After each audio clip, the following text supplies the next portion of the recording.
hadapanku, aku mengerjakannya bagimu. Jadi ketika saudara berkata di hadapan Tuhan, Engkau memberkati aku, apalagi sambil saudara tumpangkan tangan di atas kepala saudara, saya percaya saudara sudah terima berkat Tuhan. Haleluya. Yang sakit disembuhkan, yang lemah dikuatkan, yang menghadapi jalan buntu, tiba-tiba Tuhan buka jalan bagi kita. Saudara dikasih oleh Kristus Yesus, sebelum lebih lanjut saya mau ingatkan sekali lagi, tanggal 15 Desember adalah hari Selasa. Masih ingat saudara, ada acara apa kita? Perayaan Natal kita. Katakan bersama dengan saya, 15 Desember itu hari Selasa. Masih tahu orang kanan kiri saudara, 15 Desember itu hari Selasa. Ya. Jangan bikin janji dimanapun. Amin. Kalau sudah terlanjur bikin janji, batalin aja. Cancel in the name of Jesus. Haleluya. Ya, saudara boleh batalkan kalau ini nggak berdosa. Karena apa? Karena kita mau merayakan Natal. Dan pukul 18 atau jam 6 sore. Kasih tahu orang kanan kiri saudara, pukul 18 jam 6 sore.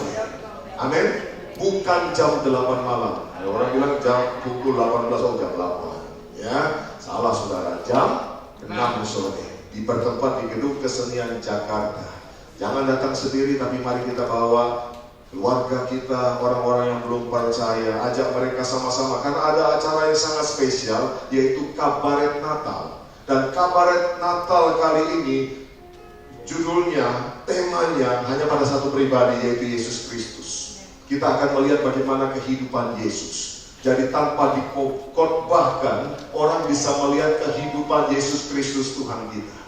Biasanya orang berhenti kalau bicara Natal hanya pada kelahiran di kandang Bethlehem saja. Tapi kita akan melihat apa yang Yesus lakukan, apa yang Yesus buat bagi dunia ini. Nah, saudara bisa ajak untuk mereka datang menyaksikan acara Kabaret Natal.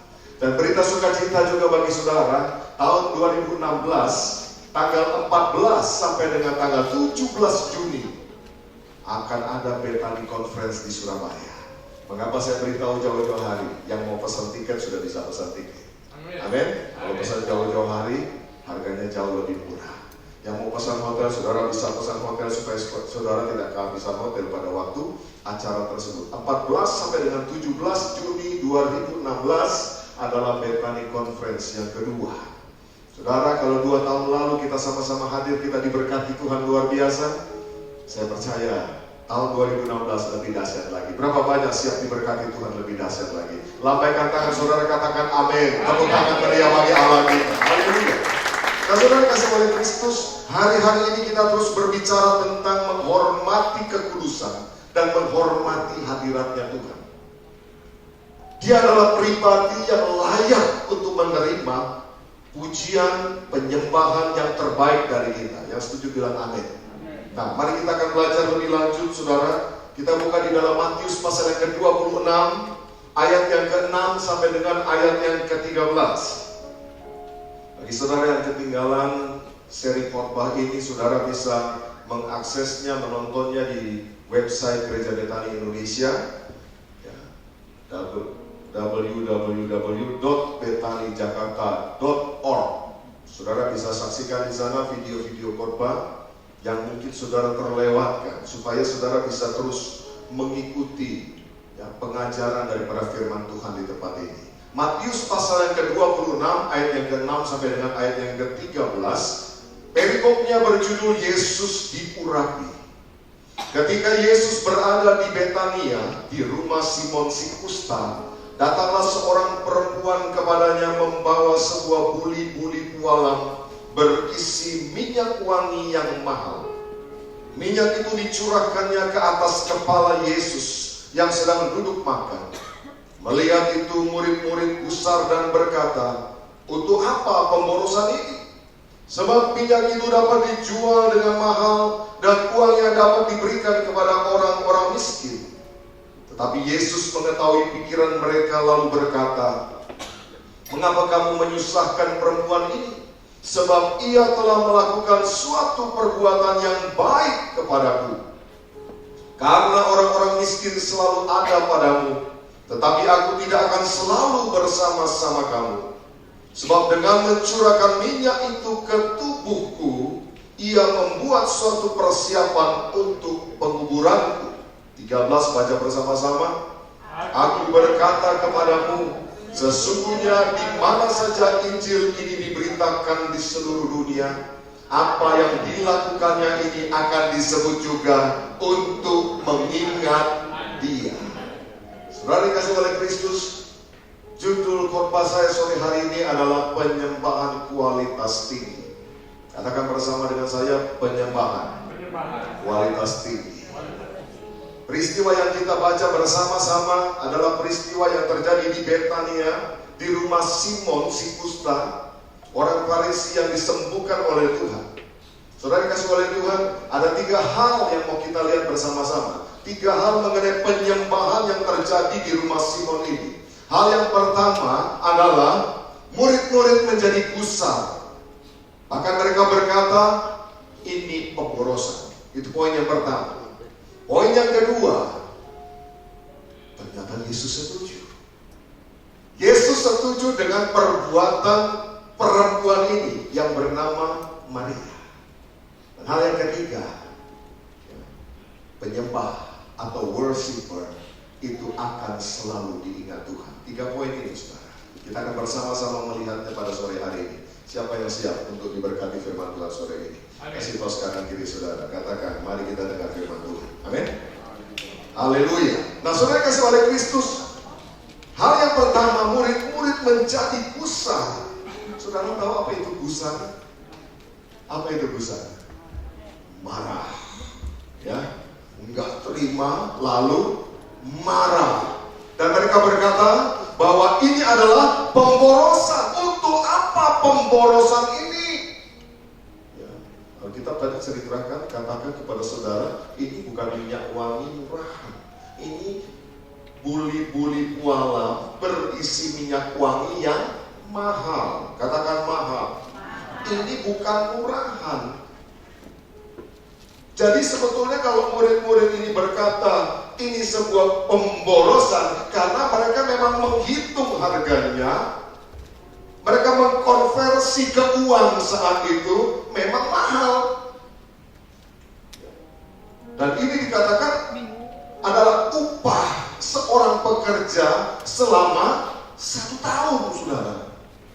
Jadi upah daripada perempuan ini, upah daripada Maria Magdalena selama 1 tahun ini dipecahkan, lalu diberikan, dicurahkan di atas kepala Tuhan Yesus sebagai bentuk pengurapan yang dilakukan oleh perempuan ini.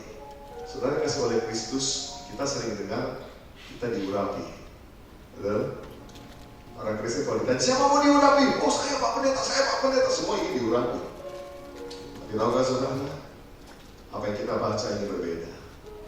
Sesuatu yang berkesan, sesuatu yang bernilai tinggi. Yesus diurapi. Bukan murid-murid diurapi, tapi Yesus diurapi. Dan ini berbicara tentang penyembahan kepada Tuhan. Bahkan bukan sekedar penyembahan, ini adalah penyembahan dengan kualitas tinggi. Saudara dikasih oleh Kristus, saya bertanya, kenapa murid-murid ini menjadi gusar? Padahal kalau dipikir saudara, mereka tidak dirugikan sama sekali, bukan? Halo?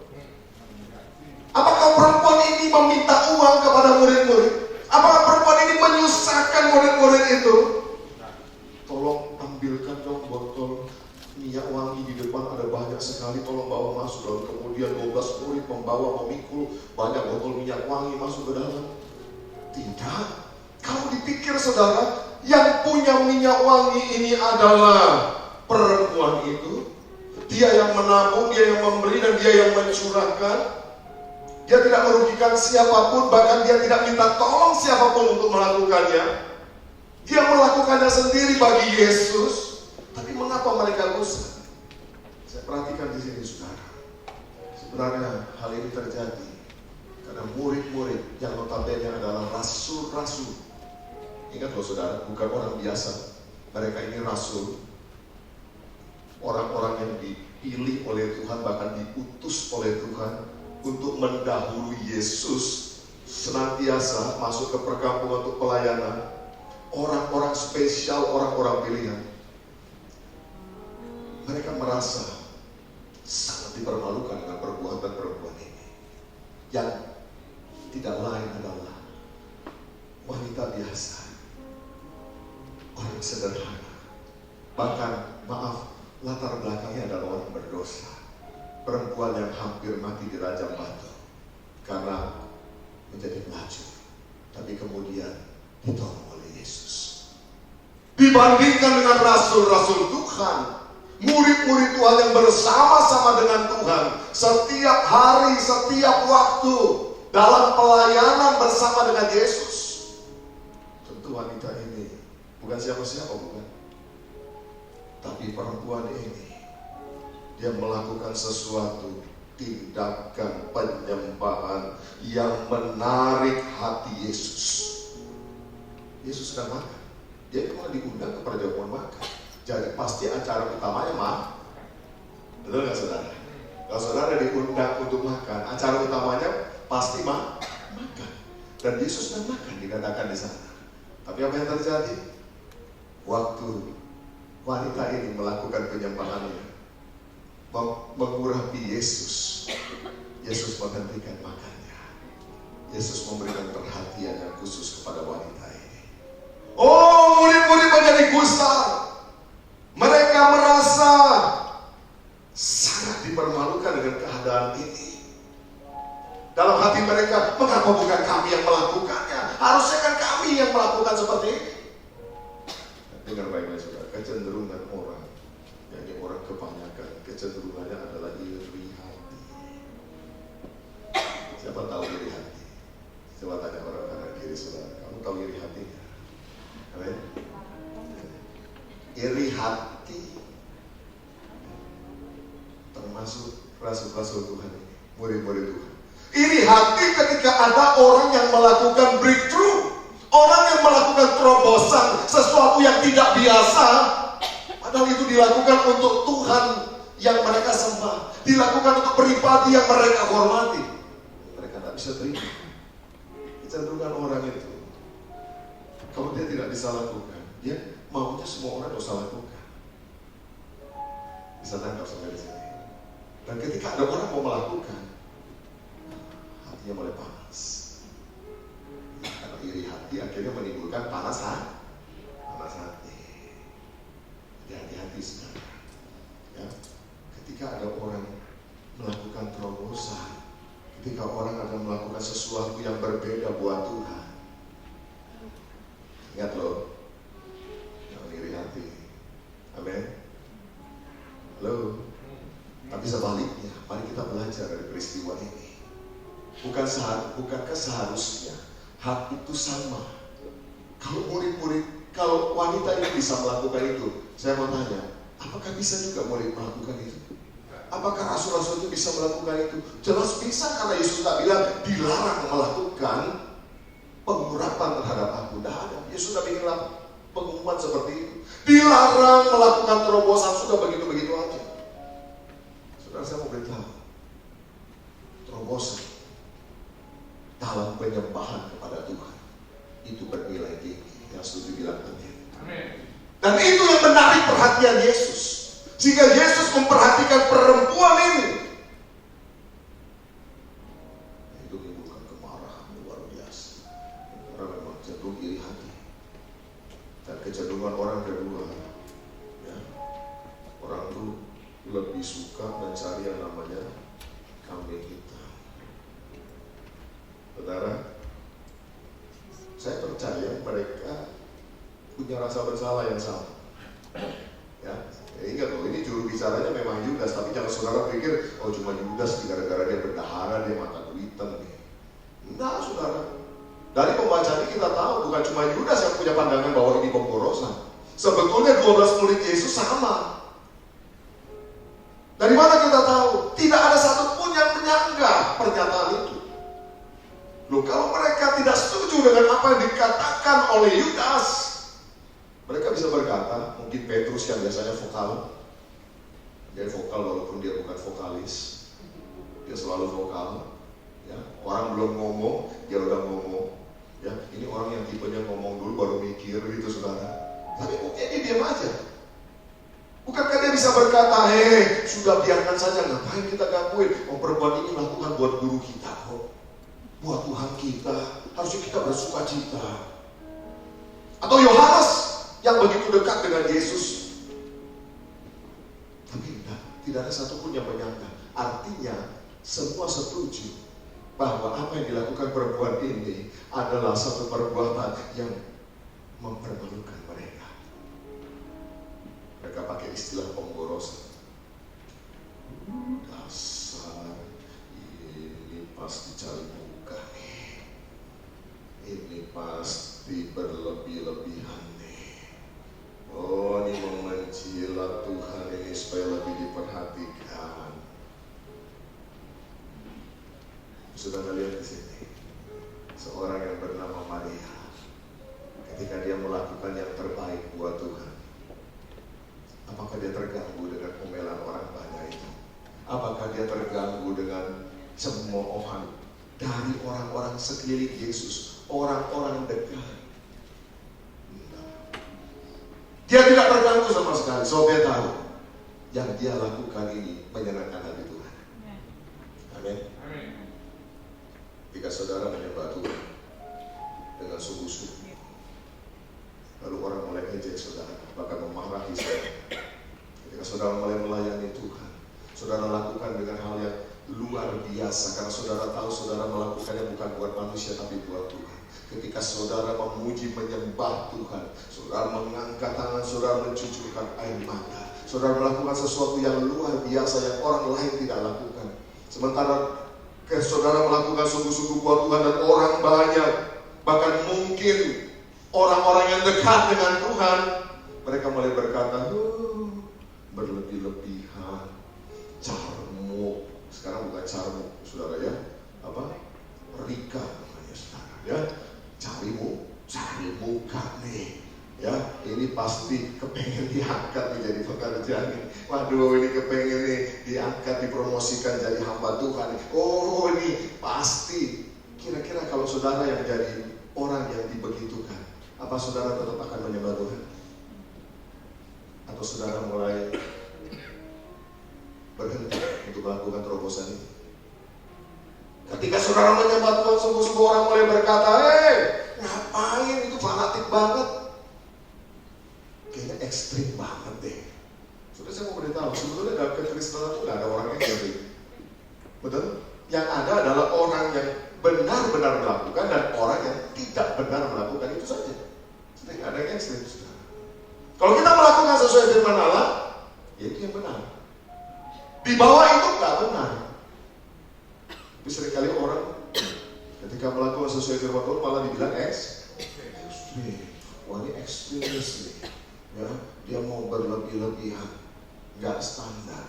Kalau saudara ada di posisi seperti itu, ketika engkau sungguh-sungguh melayani Tuhan, mau menyembah Tuhan, mau memuliakan Tuhan, dan orang banyak mulai mengata-ngatai saudara, saya mau tanya, kira-kira saudara tetap melakukan apa berhenti melakukan? Siapa yang mau tetap melakukan? Oh, punya pengalaman semua gitu. Pernah dikata-katai orang, ekstrim banget, ekstrim. Ya. Jika saudara lakukan itu dengan segenap hati untuk Tuhan, saya mau katakan, let's do it. Lakukan aja. Kalau saudara percaya bahwa yang saudara lakukan itu menyenangkan hati Tuhan, jangan pernah berhenti. Walaupun situasi kondisi di sekeliling kita tidak mendukung kita, lakukan saja. Karena kita tidak melakukan untuk manusia, kita melakukan bagi Dia, Raja di atas segala raja, Tuhan di atas segala Tuhan.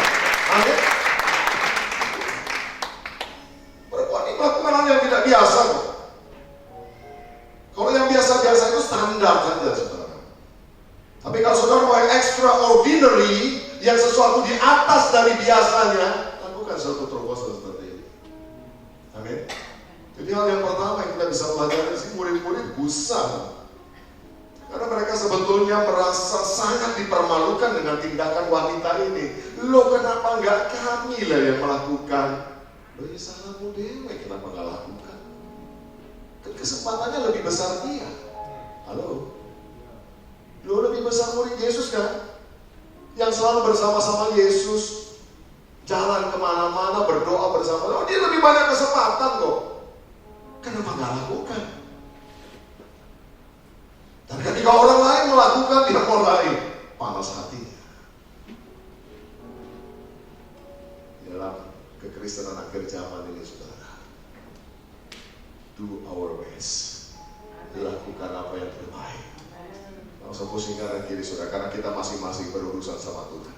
Masing-masing saudara dan saya, kita punya urusan dengan Tuhan. Amin. Tepuk tangan meriah bagi Allah kita. Haleluya. Engkau tidak memberikan pertanggungjawaban kepada manusia.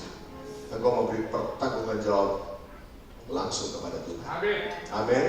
Ketika engkau menyembah Dia dengan sungguh-sungguh, engkau yang mendapatkan upahnya. Haleluya. Bukan orang lain. Haleluya. Saudara, itu yang pertama. Yang kedua, Yesus setuju dengan Maria. Yesus setuju dengan apa yang dilakukan oleh Maria ini atau perempuan ini. Pertanyaannya, mengapa Yesus setuju? Tentu harus ada dasarnya, bukan? Kita harus mengerti mengapa Yesus setuju. Yang pertama, saudara, alasan yang pertama mengapa Yesus setuju, karena penyembahan perempuan itu adalah penyembahan berkualitas tinggi. Artinya begini, apa yang dia lakukan ini adalah hal yang dibutuhkan oleh Yesus, adalah hal yang dibutuhkan oleh Tuhan. Saudara dikasih oleh Kristus, Tuhan tuh gak butuh apapun karena Dia itu sudah memiliki segala sesuatu. Betul? Hanya satu yang Tuhan perlukan dan yang Dia tidak bisa lakukan, yaitu apa? Menyembah dirinya sendiri. Oh, alam semesta dia bisa atur semua, dia nggak butuh apapun, tapi penyembahan dengan baik-baik, worship, penyembahan itu yang Tuhan inginkan dari kita. Amin. Bukan dia bisa ambil malaikat menyembah, betul. Tapi saya mau beritahu, malaikat dengan saudara, malaikat dengan orang percaya, saudara itu lebih berharga daripada malaikat. Kenapa? Malaikat tidak pernah ditebus oleh darah Yesus, tapi saudara dan saya, kita ditebus oleh darah Yesus. Yang setuju katakan amin. Tepuk tangan bagi Allah kita. Artinya apa? Dahsyat. Kasih tahu orang kanan kiri saudara, engkau berharga di mata Tuhan. Amin. Engkau berharga di mata Tuhan. Kalau di mata Tuhan berharga, di mata kita berharga. Halo. Kalau di mata Tuhan berharga, di mata kita berharga enggak? Kalau berharga, kasih tahu juga, engkau juga berharga di mata. Ini dia. Ya, jangan begini, engkau berharga di mata Tuhan lagi, di mata gua enggak. Ya. Jadi suami-suami, katakan kepada istrimu, engkau berharga di mata Tuhan, engkau juga berharga di mata Tuhan. Haleluya. Istri-istri juga berkata, Papa, Papi, engkau berharga di mata Tuhan, engkau juga berharga di mataku. Amin. Tepuk tangan dulu meriah bagi Tuhan. Haleluya. Coba ya suami istri ngomong. Kasih tahu sama istrinya, kasih tahu sama suami, engkau berharga di mataku. Sambil pandang dia baik-baik. Jangan sampai saudara, tiba-tiba dia berubah nanti. Ya. Tiap kali kalau saya suruh orang mengatakan begini, jemaat mengatakan begini, langsung ibu-ibu ada yang meneteskan air mata. Pak Gembala, terima kasih banyak Pak. Melalui ucapan tadi, seumur hidup baru pertama kali dia ngomong begitu Pak. Itu suami 25 tahun gak pernah bilang saya berharga Pak. Tapi hari ini dia berkata berharga. Puji Tuhan karena Maria. Ya. Begitu juga sama suami-suami yang banyak yang bersyukur kepada Tuhan. Aduh Pak, puji Tuhan. Ya, hari ini saya tidak akan pernah lupakan Pak, 29 Februari itu. 29 November Pak. Saya mau ngajak saudara itu masih hidup saya. Gitu, ya. Mau cepet-cepet aja Februari. Karena menjelang Bethany Conference, saudara ya. 29 November Pak, istri saya dengan berlinang air mata. Papa, kau berharga. Duh, para istri, kalau kau nyatakan sungguh-sungguh di hadapan Tuhan sambil berlinang air mata, kau dapat upahnya. Amin. Sudah dapat berlian. Oh, haleluya. Kenapa? Loh, air mata saudara itu seperti tetesan berlian, saudara. Ya. Coba lihat, saudara. Coba lihat. Kalau ada sepasang kekasih atau suami istri, suaminya pulang kasih berlian. Nangis kan? Serem banget ya. Jadi teringat masa lalu ya. Waktu dia kasih, saudara, yang terima. Dengar baik-baik, yang terima, ibu-ibu yang terima, para wanita yang terima, biasanya meneteskan air mata. Air mata bahagia. Betul nggak? Yang pria juga meneteskan air mata. Mahal banget soalnya. Ya, sama-sama meneteskan air mata, tapi kasih jelas dulu air mata yang mana ini, saudara. Air mata terharu apa air mata mahal banget, saudara? Saudara kasih oleh Kristus. Apa yang dilakukan perempuan ini adalah apa yang dibutuhkan oleh Yesus. Coba kita periksa sama-sama Lukas pasal yang ke-7. Lukas pasal yang ke-7 ayat yang ke-44 sampai dengan ayat yang ke-46. Dan sambil berpaling kepada perempuan itu, ia berkata kepada Simon. Simon itu yang punya rumah. Simon itu orang Farisi. Simon itu si kusta. Dikatakan begini, engkau lihat perempuan ini. Aku masuk ke rumahmu, namun engkau tidak memberikan aku air untuk membasuh kakiku.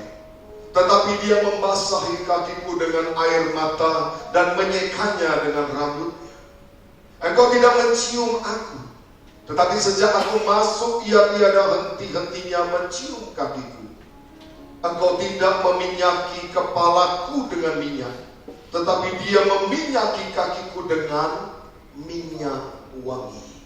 Saudara, adat istiadat orang Yahudi pada waktu itu ketika ada orang yang mengundang seseorang, apalagi itu tamu yang terhormat, ketika dia masuk ke rumah orang itu, maka akan ada satu hamba yang paling rendah. Ya, hamba itu ada levelnya, saudara. Artinya budak itu ada levelnya. Budak yang paling rendah itu biasanya ditaruh di muka pintu. Maksud saya di depan pintu, saudara.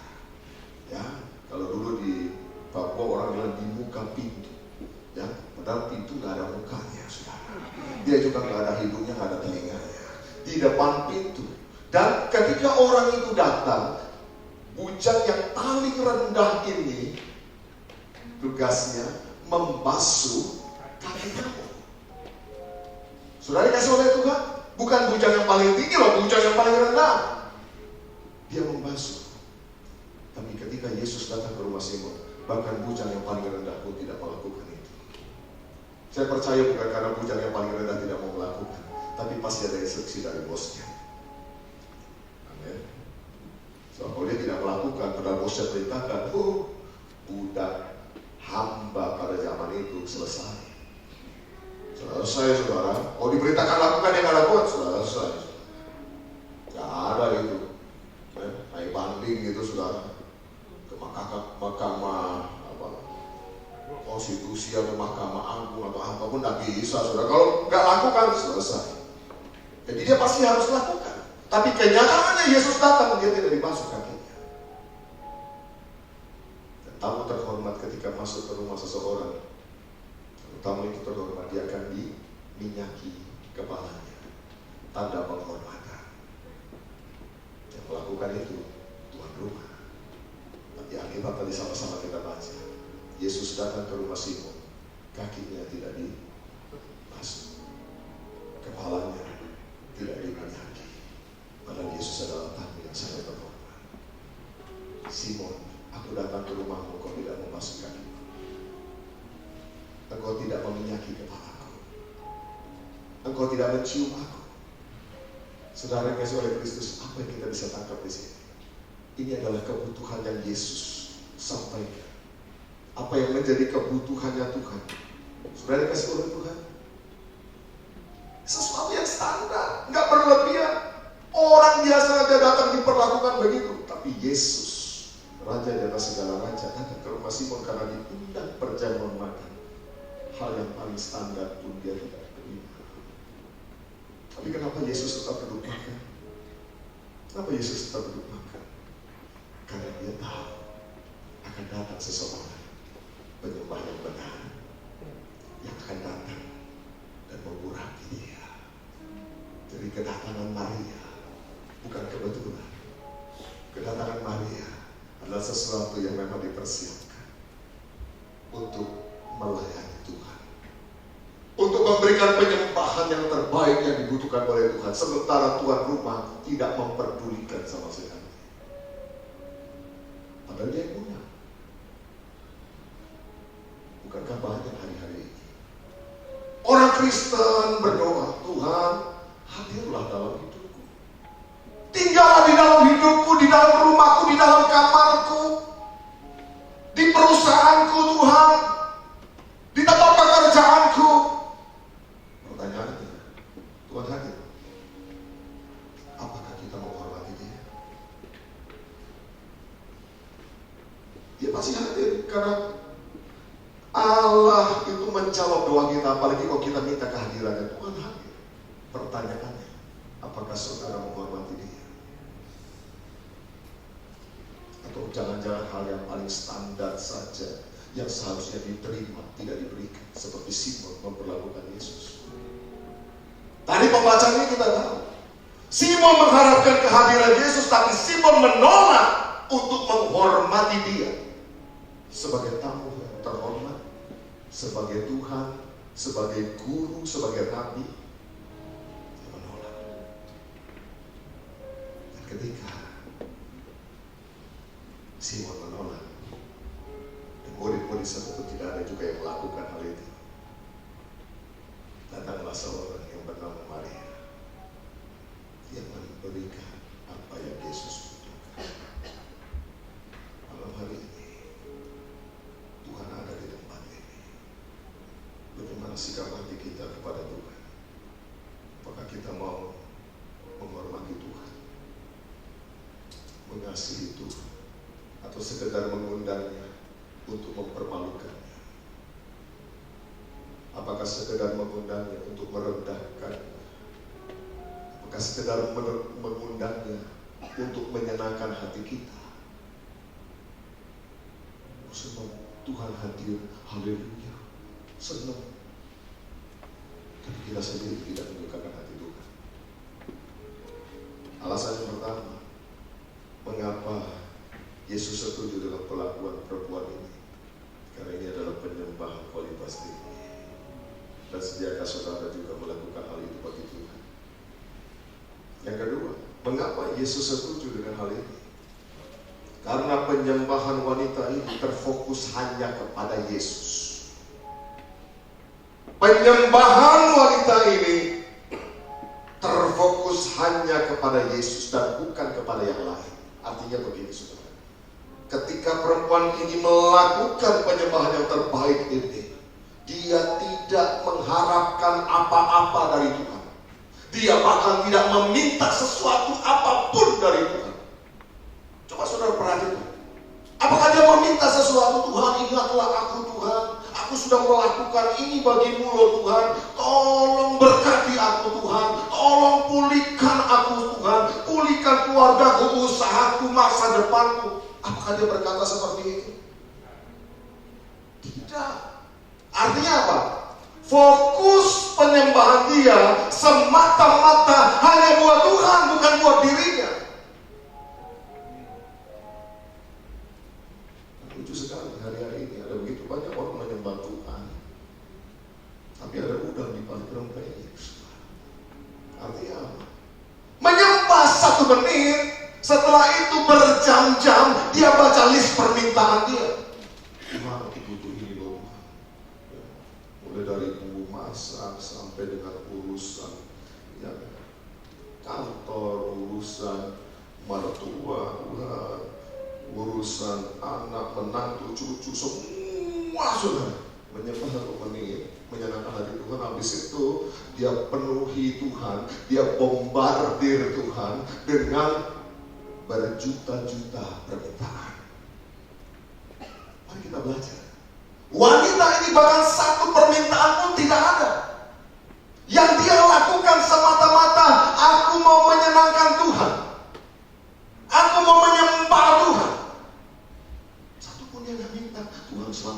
aku. Enggak, saudara. Sekarang Kristen akhir zaman terbalik. Bahkan kadang lupa nyembah Tuhan.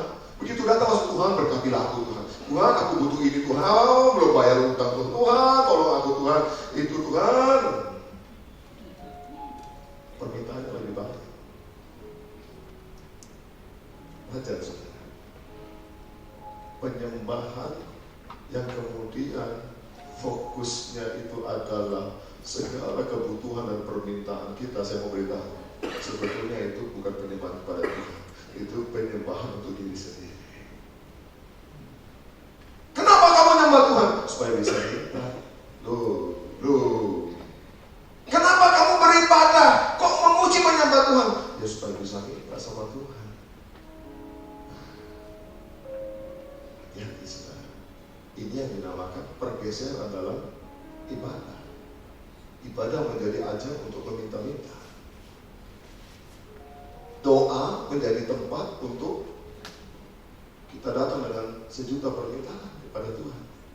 Meskipun itu pun tidak salah, tapi jangan terus-menerus gitu loh saudara. Ya, saudara punya anak, tiap hari datang sama saudara dengan lusinan permintaan. Kira-kira jadi orang tua bete juga nggak?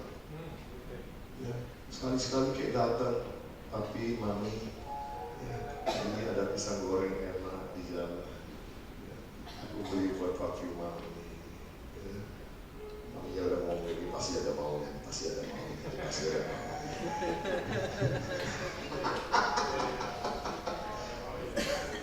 Ternyata setelah ditunggu 5 menit, 10 menit, anaknya nggak minta apa-apa. Kira-kira perasaan si mami gimana? Gak mungkin galau Pak, masa galau Pak? Ya, gak galau, justru aduh, anakku ini sekarang sudah dewasa, sudah ngerti berterima kasih.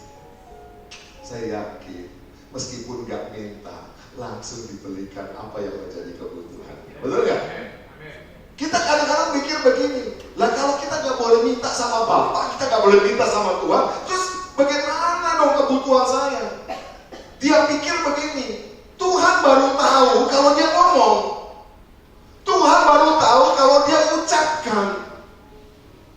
Halo, saudara kasih pada Tuhan, kita punya Allah Maha Tahu. Amin.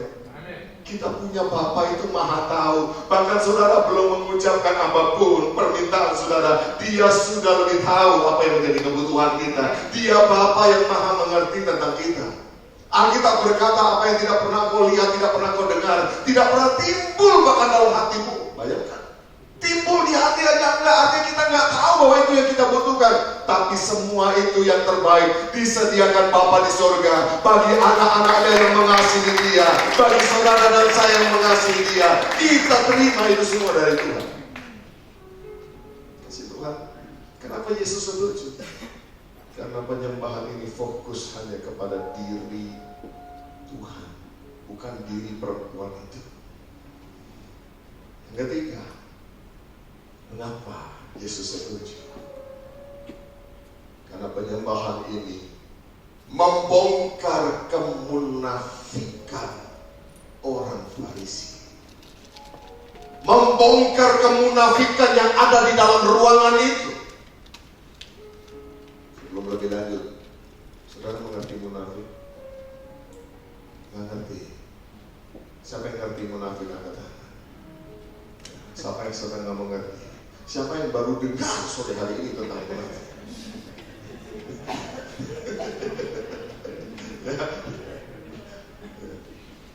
Mengerti ya munafik? Supaya saya enak khotbahnya, tanya dulu orang saudara-saudara, tanya gitu, kamu gak munafik kan? Tanya gitu, kamu gak munafik kan? Supaya saya khotbahnya lebih enak kan gitu. Coba tanya dulu, kamu gak munafik kan? Ada yang langsung tanya, ada yang malu-malu tanya. Yang malu-malu tanya karena berpikir gini, sesama orang munafik dilarang saling. Enggak salah. Saudara kasih oleh Tuhan, apa itu kemunafikan? Kemunafikan artinya dalam dan luarnya berbeda. Dalam dan luar beda, itu namanya munafik. Katakan bersama saya, dalam dan luar berbeda. Itu munafik. Ya, coba lihat ayatnya. Matius 23 ayat 27 sampai ayat yang ke-28.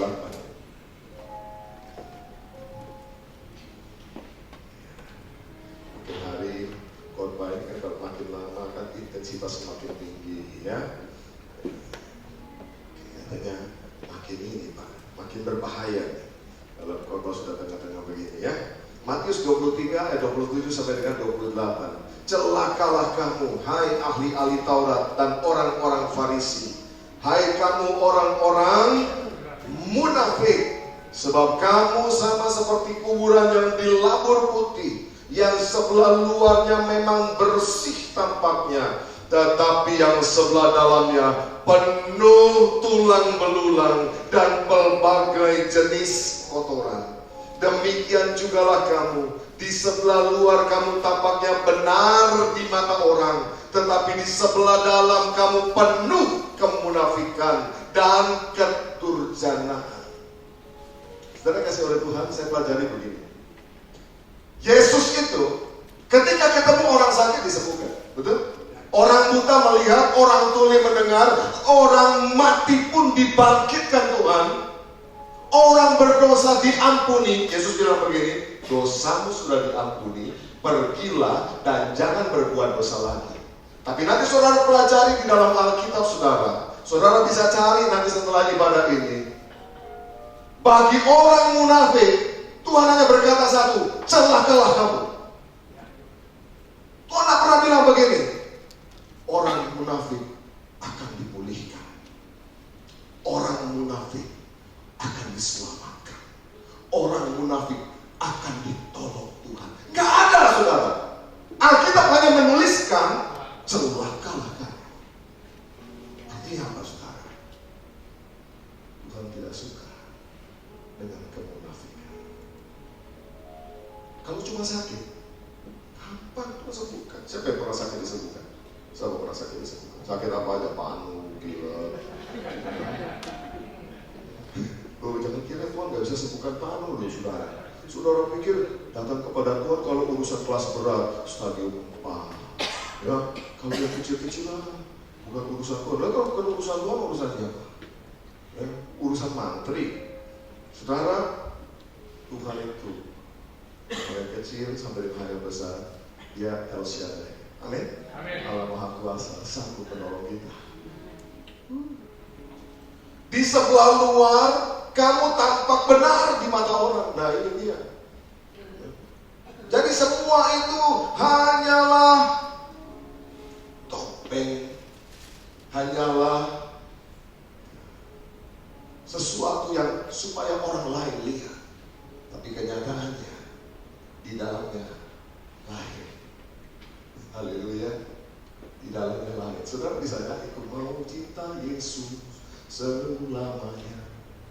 Ku mau cinta Yesus selamanya. Orang lihat begini, dahsyatnya, memang dia ini cinta Tuhan luar biasa. Tapi Tuhan lihat hati dia. Begitu dia lihat, Tuhan tahu nggak kalau kita bohong? Tuhan tahu nggak kita bohong? Bisa nggak kita bohong gitu? Bisa kan? Begitu Tuhan lihat dia tahu. Isinya kemunafikan, isinya kedurjanaan. Ketika dia nyanyi ku mau cinta Yesus, sebetulnya dalam hatinya dia lebih marah sama orang lain, dia lagi jengkel sama orang lain. Bisa? Halo? Bisa ya? Loh, saya mau tanya dulu, orang munafik bisa nggak masuk gereja? Orang munafik bisa nggak dia melayani Tuhan? Kok saudara tahu? Kok tahu?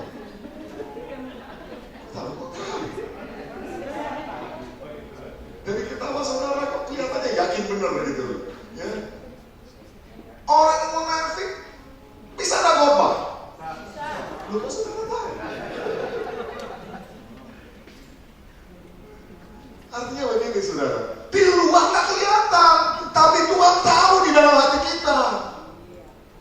Yang menilai itu Tuhan, makanya Yesus tahu apa yang ada di hati wanita ini. Dia tahu ini ketulusan. Dia karena apa yang dilakukan ini membongkar kemunafikan. Bayangkan, semua di dalam ruangan itu berkata, guru, guru, guru. Tapi tidak ada satupun yang melakukan apa yang Tuhan mau. Semua berkata, engkau adalah Mesias, anak Allah. Apalagi 12 rasul itu kan tahu betul Yesus melakukan mujizat. Tapi dengar baik-baik, tidak ada satupun yang sungguh-sungguh melakukan apa yang Tuhan mau. Di luarnya mereka berkata, ini guru kami. Dia membuat mujizat. Dia datang dari Allah. He is a man of God. Dia luar biasa. Simon yang mengundang orang kusta yang disembuhkan. Dia ahli Taurat, dia orang Farisi. Dia mengundang, hei saudara-saudara, sore hari ini Yesus loh datang ke rumahku. Aku berikan dia makanan yang terbaik di meja yang terbaik. Makanan yang dihidangkan yang terbaik memang. Tapi apa yang dibutuhkan oleh Tuhan? Cinta, penyembahan, kasih yang dibutuhkan tidak diberikan. Luar dengan dalam beda. Coba tanya sama orang sebelah saudara, kamu dalam sama luar sama apa beda? Coba tanya. Tanya. Berani tanya lah. Kali berani tanya, nggak mau. Dalam dan luar beda masa? Amen. Yang kedua, ya, hati-hati saudara. Orang jatuh dalam dosa bisa diampuni. Ya, kalau dia bertobat minta ampun diampuni. Kalau dia sakit bisa disembuhkan. Bahkan mati Tuhan bisa bangkitkan. Tapi orang munafik Tuhan bilang begini, celakalah kamu. Yang kedua, perkataan dan perbuatan berbeda. Coba buka ayatnya, Matius 23 ayat 1 sampai dengan ayat yang ketiga.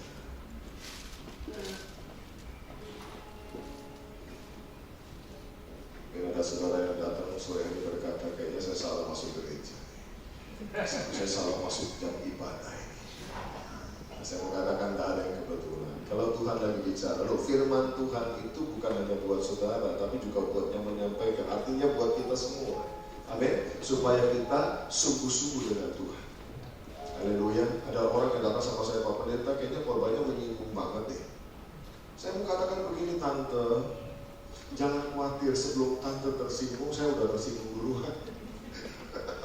Gak usah khawatir. Saya kadang-kadang tersinggung dengan korban saya sendiri kok. Betul. Ya. Ada yang kayaknya korbannya sengaja nyindir ya. Enggak. Sumpah, nggak boleh sumpah. Beneran.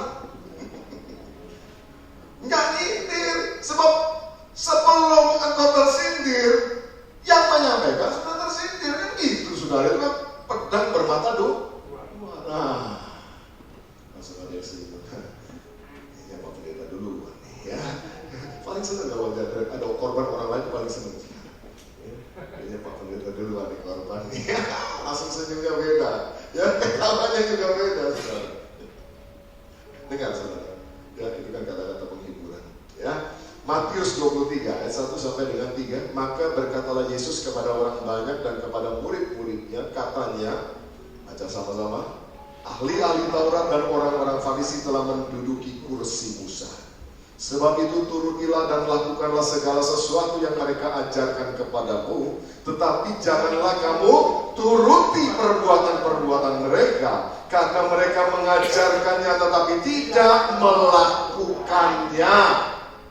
Apa yang diucapkan, diperkatakan dengan yang diperbuat beda. Jika ketemu orang, oh shalom, haleluya. Hosana bagi Tuhan, Immanuel, sola gracia, soli Deo. Ya, semua disebutkan, saudara. Yehova Rafa. Ya, Tuhan memberkati, bro. Tuhan mengasihi Yesus. Oh, kalau perlu cipika-cipika. Oh, Tuhan mengurapi, Tuhan memberkati dengan dahsyat. Dalam Yesus kita bersaudara. Haleluya. Orangnya baru jalan jalan sebentar, baru 5 meter di sini, baru 5 langkah gitu. Lu tahu gak orang gini? Ini mah, aduh parah banget orang ini. Hancur deh, rumah tangganya berantakan, hidupnya kacau banget. Saudara, ya. Barusan dia ngomong apa? Luar biasa, engkau diberkati Tuhan. Udah asal dipakai keluarga. Orang baru 5 langkah, masih ngomong sama orang lain. Orang parah, hancur, hidupnya berantakan. Yang ada arahnya, lu jangan berteman sama dia. Lu jangan berkawan sama dia, rugi. Lu bayangkan saudara, perkataan dengan perbuatan beda. Pernah gak ketemu orang seperti itu?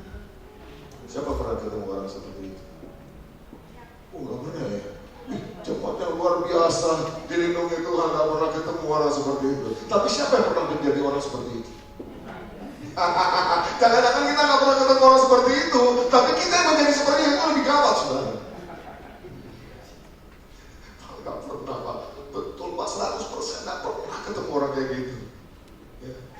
Justru saya kayak gitu. Itu kacau, saudara. Itu kacau, benar. Kita harus bertobat.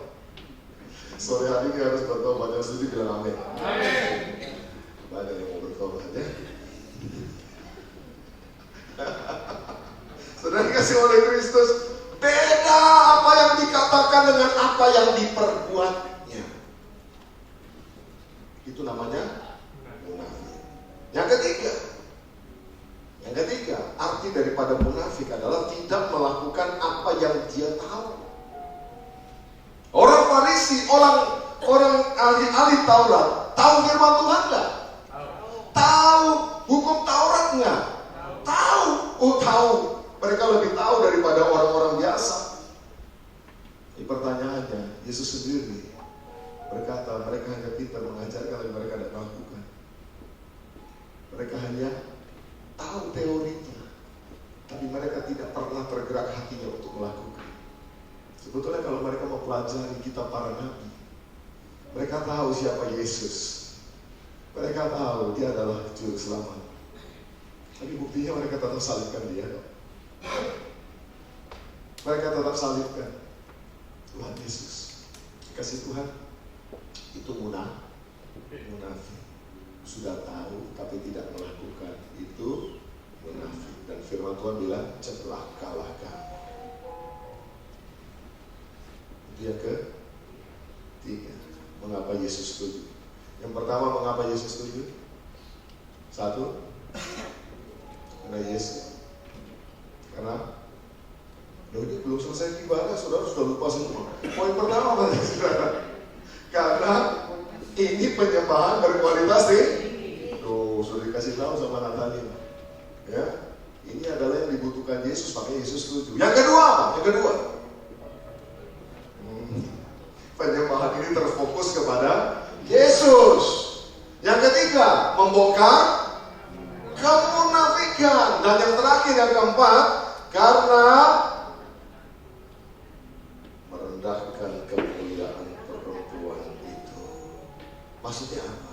Coba saudara perhatikan di gambar itu. Wanita itu menyeka kaki Yesus dengan rambutnya. Saudara tahu apa arti, apa nilai rambut bagi seorang wanita? Bukan berarti bagi pria nggak bernilai, saudara. Ya, bagi pria, tapi bagi wanita ini hal yang sangat penting. Buat wanita itu memiliki rambut itu sangat urgent, betul? Ya, kalau buat pria kan oke-oke aja. Maksudnya ada pria yang gundul, botak, ya, betul nggak saudara?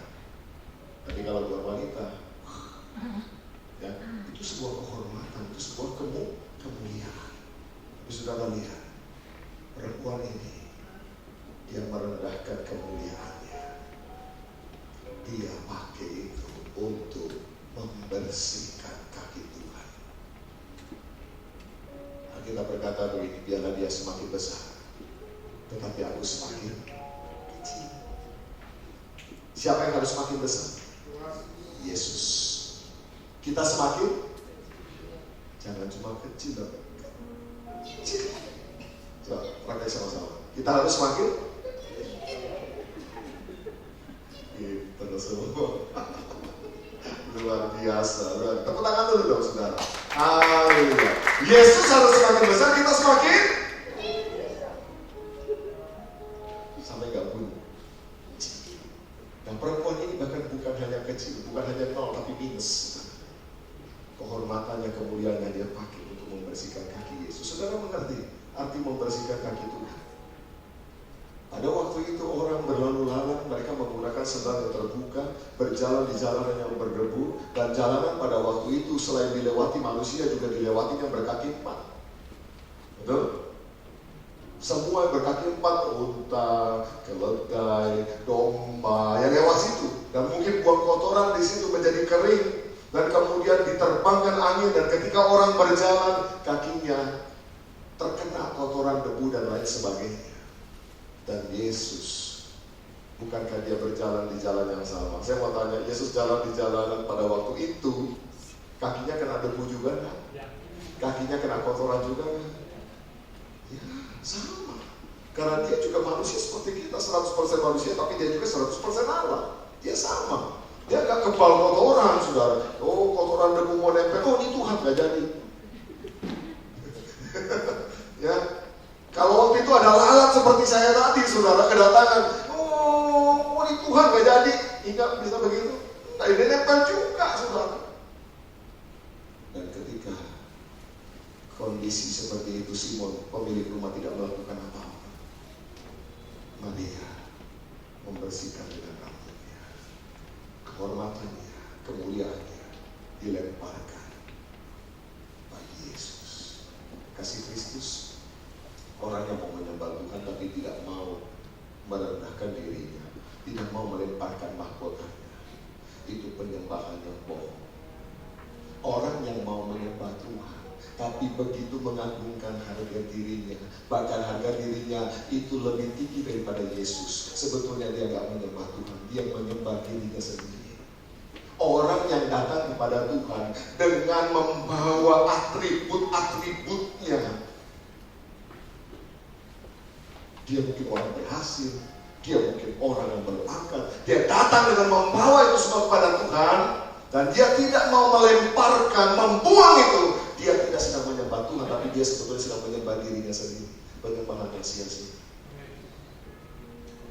Ketika orang mau datang kepada Tuhan dengan penyembahan yang berbeda, dia harus belajar seperti peraturan ini.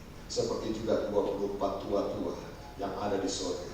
Ketika menyembah yang maha tinggi, dalam Wahyu pasal yang keempat dikatakan mereka melemparkan mahkota mereka, lalu mereka menyembah Dia yang duduk di atas tahta. Kalau saudara mau menyembah Allah dan berkenan di hadapan Tuhan, kita nggak bisa datang dengan harga diri yang begitu tinggi di hadapan Tuhan. Sebab sesungguhnya kita ini orang berdosa yang diselamatkan oleh Kristus. Pada waktu Maria ada di kaki Yesus, dia sadar betul penyembahannya, artinya penyembahan orang berdosa yang diselamatkan Tuhan. Ketika Maria menyembah Yesus, dia mengurapi kepala Yesus dengan minyak, artinya dia menyembah yang mencari wajah Tuhan, yang mau menyenangkan hati Tuhan. Mengapa Yesus setuju? Karena penyembahan ini merendahkan kemuliaan perempuan itu. Yang terakhir, worshiper atau penyembah selalu diingat oleh Tuhan. Coba lihat, baca lagi ayatnya. Matius 26 ayat ke-13. Coba kita baca dengan suara keras. Aku berkata kepadamu, sesungguhnya di mana saja Injil ini diberitakan di seluruh dunia, apa yang dilakukannya ini akan disebut juga untuk mengingat Dia. Mengingat siapa? Maria. Mengingat perempuan itu. Ini saya berandai-andai, seandainya di surga itu ada ruang VVIP. Ini berandai-andai, ya. Ada ruang VVIP. Saya katakan berandai-andai, artinya jangan anggap ini sebagai sebuah doktrin. Oh Pak Gembala mulai mengajarkan doktrin yang aneh-aneh ini. Ada ruang VVIP. Enggak, ini seandainya. Saya mau beritahu, ranking 1 itu Maria. Kenapa? Dia sudah lebih dulu, saudara. Dia sudah lebih dulu. mematrikan namanya di situ. Yesus berkata, apa yang dilakukannya ini akan disebut juga untuk mengingat dia. Artinya, Yesus tidak akan pernah lupa apa yang dilakukan oleh perempuan ini bagi dirinya. Kalau di surga ada Novi VIP, dia adalah tamu nomor 1. Tapi jangan khawatir, kan masih ada kedua, ketiga, keempat, kelima, dan seterusnya. Artinya saudara juga masih punya kesempatan yang sama. Amin. Haleluya. Tapi jangan bilang begini sama Tuhan, Tuhan aku mau yang nomor 1 Tuhan. Gak bisa, itu udah tempatnya Maria, saudara ya. Sama orang yang kasih Tuhan dilarang saling, tidak boleh.